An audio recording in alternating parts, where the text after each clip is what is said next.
जन्म वैदिक सूत्रम।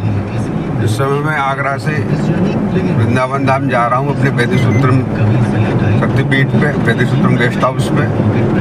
मुझे आज जो है भाद्रपद की कृष्ण पक्ष की 13 के दिन यानी प्रदोष के दिन जो है वैदिक सूत्रम शक्तिपीठ पे महायज्ञ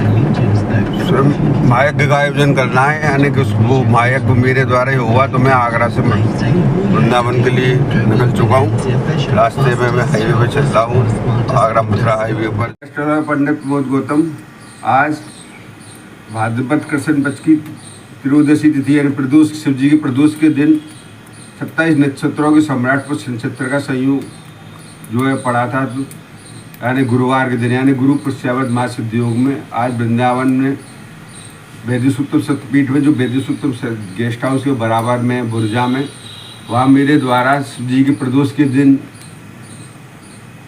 यानी कि अच्छे नक्षत्र में एक महासिद्ध महायज्ञ का आयोजन किया गया। मैं आगरा से आज सुबह वृंदावन आया था इसी सिद्ध मुहूर्त में एक महायज्ञ करने के लिए। इस यज्ञ को महायज्ञ को करने का मेरा मुख्य उद्देश्य ये था, हमारा जो भारत देश है 15 अगस्त 1947 यानी स्वतंत्र भारत जिसे हम कहते हैं, मध्यरात्रि जब 12 बजे स्वतंत्र हुआ था, तो वो ये 27 नक्षत्रों के सम्राट पुष्य नक्षत्र में हुआ था।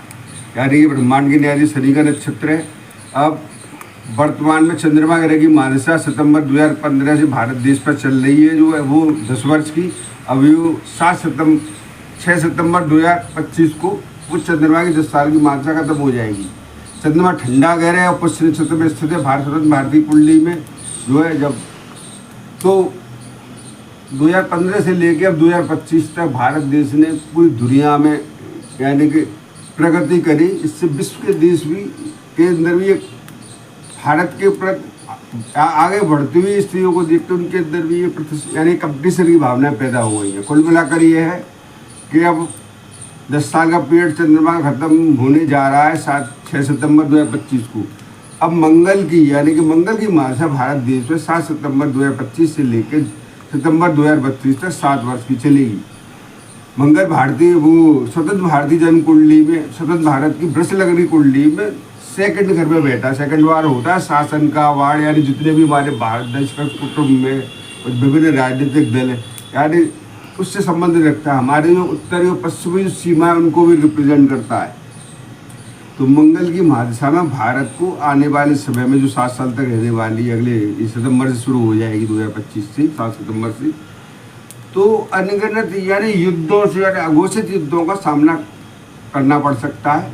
तो उन सब दृष्टिकोणों को ध्यान में रखते हुए मेरे दिमाग में ऑरा क्रिएट हुआ अचानक सुबह। तो मैं सुबह आगरा से मैंने आज पुष्य नक्षत्र है इधर स्वतंत्र भारत पे मंगल की मानसा युद्ध के देवता यानी मंगल को युद्ध का देवता कहा गया है। पड़ोसी देश जितने भी पाकिस्तान है, चीन है, बांग्लादेश है और जितने भी यूरोपीय देश है यानी किसी न किसी रूप में भारत और जितने भी मुस्लिम कंट्री भारत के प्रति एक नकारात्मक सोच यानी कि षड्यंत्रकारी स्थिति भारत की आने वाले 7 साल के अंदर रहने वाली है। और प्राकृतिक आपदाओं के द्वारा भी संघार का योग इस तरह से संपूर्ण विश्व के अंदर बना हुआ है, इसका सामना भारत को भी करना पड़ सकता है।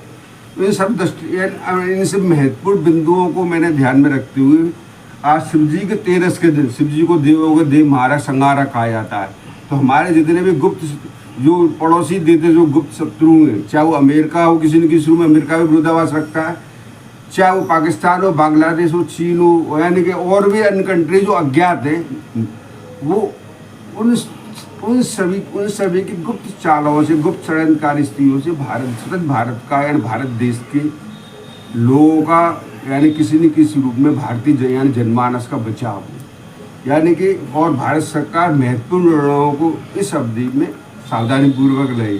क्योंकि स्वतंत्र भारत की कुंडली में कर्क राशि की जो कुंडली है उसमें 15 मई 2025 से देवगुरु बृहस्पति भी गोचर में अशुभ भाव 12वें में चला गया। इधर 28 मई 2025 से चांडाल छाया ग्रह राहु यानी छलकपटी ग्रह वो भी स्वतंत्र भारत की कर्क राशि कुंडली से अष्टम भाव में आ चुका है, जो कि दिसंबर 2026 तक बैठेगा। और इधर सितंबर 2025 से भारत देश पर मंगल की मानसा 7 साल की आने वाली है। कुल मिलाकर तीनों चारों तरफ से भारत देश इस समय घिरा हुआ है। उन सब स्थितियों को सकारात्मक ऊर्जा दिव्य कृपा के द्वारा प्राप्त हो, क्योंकि भारत का निर्माण पुष्य नक्षत्र में हुआ है और आज 27 नक्षत्रों के समाज पुष्य नक्षत्र का सहयोग शिव जी के प्रदोष के दिन यानी भगवान कृष्ण का महीना माना जाता है, भादो का महीना, भाद्रपद कृष्ण पक्ष की तीरथ के दिन।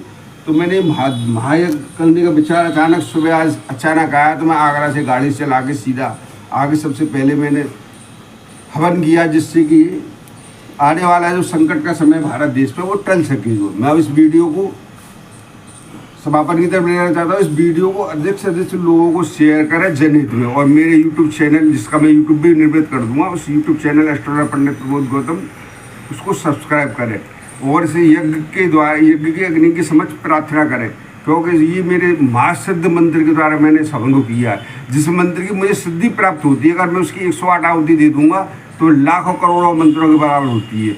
मेरे पास मुझे कम से कम 54 मंत्रों की सिद्धि प्राप्त है अब तक, यानी पिछले 25 सालों के अंदर जितनी मैंने साधना करी।